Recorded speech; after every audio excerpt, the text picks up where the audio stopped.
Hello friends, in this quick tutorial I'm going to show you how to create a dotted outline effect in Photoshop. First, open your image in Photoshop. Then go to the select menu and click on the subject.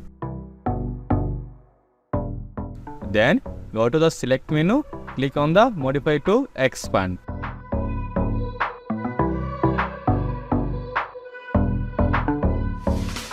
Right click and make a work path and tolerance 10.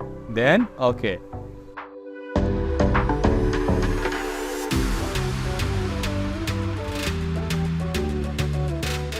Choose shape icon from the toolbar. Follow the setting.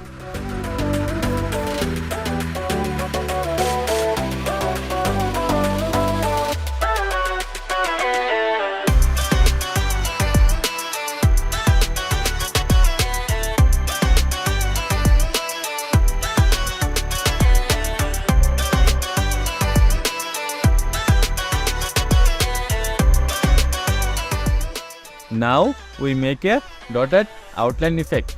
If you enjoyed this video, don't forget like, comment and subscribe for more videos.